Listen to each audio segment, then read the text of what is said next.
and welcome to Brannick's Reviews. Apologies that there haven't been any videos on this channel for quite a while. Hasn't been much to talk about. This year's been a bit rubbish in terms of new movies. Obviously that would be the primary thing I'd like to be talking about, but obviously we're in a kind of bit of a dark phase when it comes to movies at the moment, new movies. But there have been some exceptions. I would say this is an exception as well. Alien Romulus. Keep wanting to call it Alien Resurrection. Don't know why. There's some similarities which I can get through into this video, but I'm going to stick away from spoilers in terms of things that you definitely wouldn't have known outside of the movie trailer. I will get into some of the concepts of the film, the concept of the film, but I'm not going to give anything too huge away for this. Might save that for another video. So, obviously this is a movie that is kind of its own thing. It doesn't bring back any characters as such from other movies. The franchise is fairly well defined in terms of the movies, although it's a bit of a mess. Obviously, you've got the original Alien quadrilogy. That was the films with Ripley, Sigourney Weaver.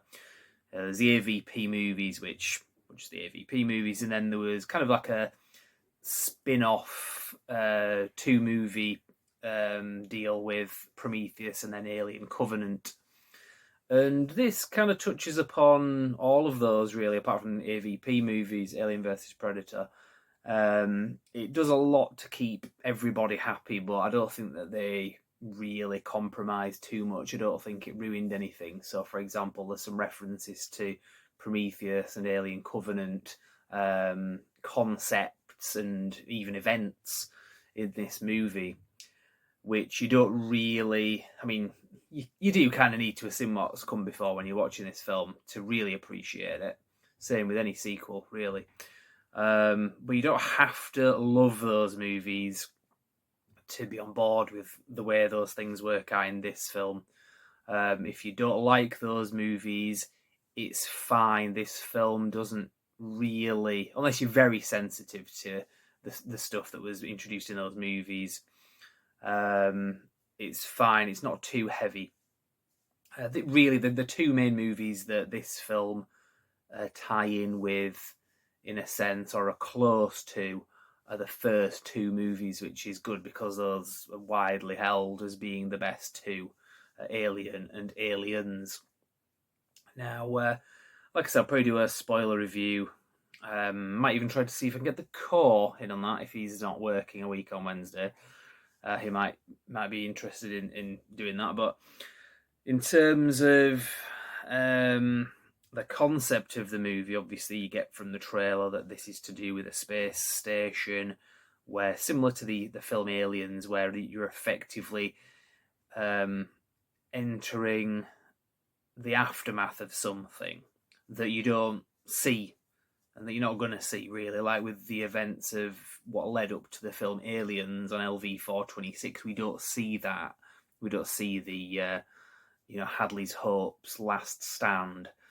We don't see the Romulus or the Renaissance Space Station's last stand. It's all, these characters are kind of coming in the aftermath, and there's all this stuff that's clearly happened. There's acid burns in the floor, all that kind of stuff, but how that happened kind of got to use a bit of imagination. But obviously they do tell you a bit more as the movie progresses, like what happened, similar to the original John Carpenter The Thing, where they go to the Norwegian camp, and you can kind of get the idea from seeing what's left, what's happened, but specifics aren't known until the film kind of progresses and you realise.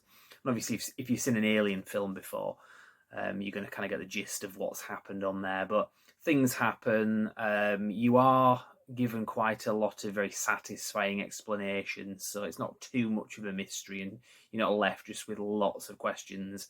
A lot of things are explained and make sense as well.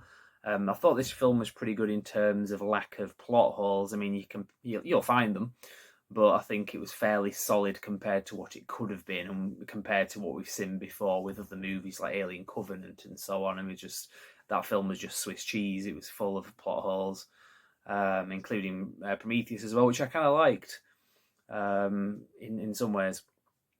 So this movie in that sense is pretty good. It's very difficult as well because there's a lot of stuff that's come before, and with Alien, especially the first film, the first two movies, a lot of what made those movies great was the fact that it was you were learning things. You hadn't seen this kind of thing before. Whereas now we've had so many of these movies, there's not much that they can do now that's going to really catch us off guard. But there's a few things in this, a few new things, a bit of expansion to the lore that we've not seen before, and a lot of it. Some of it makes sense. Some of it's just kind of like, oh, like okay, well, if you do that and add those two together, you'll get that. Okay, that doesn't hugely make sense that is naturally what you would get, but that is what you get because that's what happens in this film. But I don't think it was too contradictory. I don't think that it was really jumping the shark too much. In that sense. So it was good that they were giving you some kind of new stuff without disappearing too much up their own arse like Ridley Scott did. I know Ridley Scott was involved with this, which I think is why there are some nods to Prometheus and Covenant. From what I understand, I don't think he would have allowed this film to not reference those as long as he was on board with it. So you kind of get some of the best of Ridley Scott's contributions without him just having free reign to just do another movie, which you kind of think, well, hang on, that's more about androids than it is about aliens. There's some good stuff with this. There is an android in this movie as well. I believe that was in the trailer. I can't remember exactly how it was presented in the trailer, so I won't say too much about who the android character is or what his motives are, kind of thing. But as always with these movies, you never know whether to trust them or not, given what we've seen before. We've seen some very good ones, very noble androids. We've seen some very hostile and benign, very, very dangerous androids, basically. And with this one, again, you're not quite sure which way it's going to go. And in some cases, you're kind of on board with it as well. It's like, well, if this android does actually do that, I think he'd be well within his rights to do that, given the way he's been kind of treated. But I won't say too much about that. But there's a lot of good things to take away from this movie. I don't want to rant too much. I'll save a bit of this for a spoiler video. But I think in terms of a score, I don't always do scores on this channel, but I was kind of struggling. I wanted to say 8 out of 10, but then I was thinking that's maybe a little bit too high because maybe I'm just saying that because I really like Alien movies and this is one of the better ones. So I was going to kind of downgrade it to a 7, but that just seemed too low. So I'm going to stick with an 8 out of 10, a kind 8 out of 10. Because there's a lot of things that they could have done worse with this, and the cast was very good as well. It's a relatively young cast. That was one thing I would say. I think they're supposed to be sort of late teens, early 20s maybe. All the characters in this. It's basically 3 females and 3 males, one of the males being an android, are the main ones in this. There are other characters that kind of crop up here and there, but it's fairly small scale in terms of the number of characters there are in this movie, a bit like the first film. Another thing I would say as well is I would have liked to have seen more of the planet. Obviously, again, this was shown in the trailer, that it shows a colony planet similar to what we saw in the film Aliens. Very similar, in fact. In fact, you might as well have just copied and pasted, same kind of thing. This film is set a couple of decades before the film Aliens, so it's like an early version of what you saw. A different planet, obviously, to LV-426, but it's an earlier kind of version where the people at work there are more kind of treated like slaves, basically. Hence, these 6, not really kids or adults, or young adults, go off planet to try to get away, just find something new for themselves. So it's kind of refreshing in that sense because we've not seen that before. I mean, with these movies, they do tend to repeat the same trope. So you've got the sort of strong, independent female without being woke or anything like that. I don't think any of these movies have kind of gone there. They've been quite grounded. They've been like legitimately like strong, independent females. I hate using that phrase. It's got negative connotations to it, and understandably so. But this film, again, doesn't go woke. There's none of that in this. There's none of the message, thankfully. But it just kind of stick to that. Your main character is this female character, but she's really good. The actress that plays her is very good. The character is very well depicted and written, and you kind of understand who she is and what she is, the life she's led, and what she wants to do, all that kind of stuff, which you don't get in Disney movies usually. Technically, this is now under the Disney umbrella, but usually it's just a kind of, well, she's a female, therefore she is awesome. That's not at all the case in this. It's pretty good, solid character in that sense. And also, it's really two main characters, her and her brother. Not really a brother, it's an android. I won't say too much about it because I'm entering into spoiler territory. But he, I would say, was the best of any of the actors and characters in the movie. He did a really good job. He kind of has two modes in this movie. I won't say too much about it. But he's effectively, I wouldn't quite say playing two characters, but two different motivations because of something that happens in the film. Something changes him, so he goes from being in one mode to being in a different mode.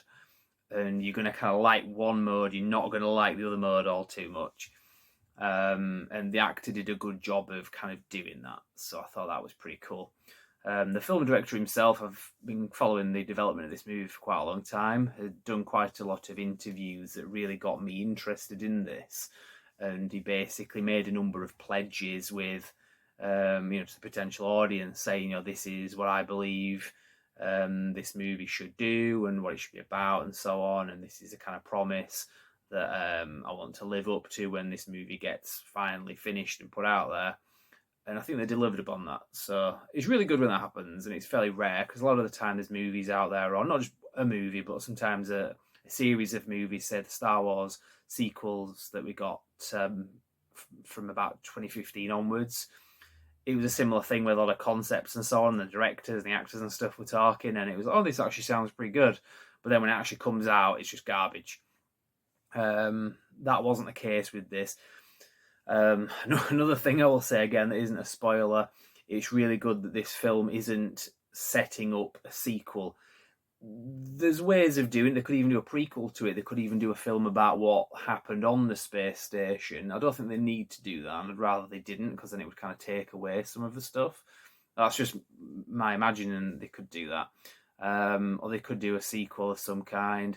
But I don't think it works because of the canon and the continuity. I think if they do too much in this, it would say, well, how come the company needed to do all this other stuff from Aliens and Alien 3 and whatever onwards, if they've already got the genetic material or whatever from this film, or whatever follows on from this film.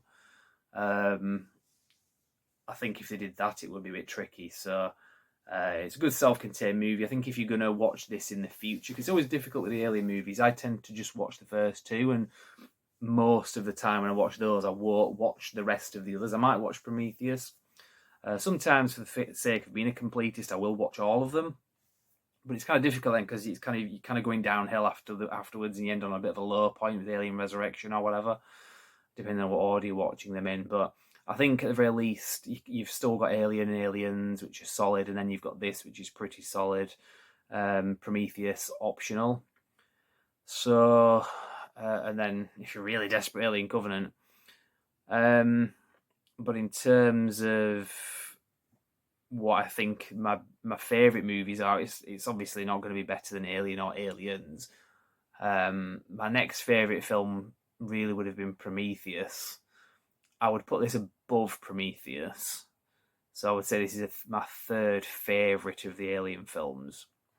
I realise I'm kind of skipping over Alien 3 and Alien Resurrection. I like Alien 3, in a sense. Probably more than a lot of people, but not enough to really get too excited about it. I kind of take it or leave it. And Alien Resurrection hasn't aged well for me. I just think it's really, kind of dated, very, 90s, and it's just too comedic for me. So anyway, I think my neighbours are making a bit of noise, so I'll probably cut the video short there. I think I've run out of things to say in terms of non-spoiler territory anyway, so I might do a follow-up video, like I say, and I can get into a bit more specifics on this. There's going to be a lot of theories, a lot of thoughts going forward about some of the new lore that we've got in this, and I think it's great. I was really happy with it.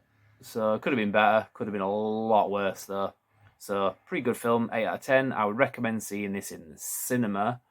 But if not, I'm sure you'll enjoy it when it comes out to buy. And I will be buying this when it comes out and rewatching it again, and I'm looking forward to doing that. So, pretty good endorsement from me anyway. So for now, I will just leave it there and say, yeah, thank you very much for watching.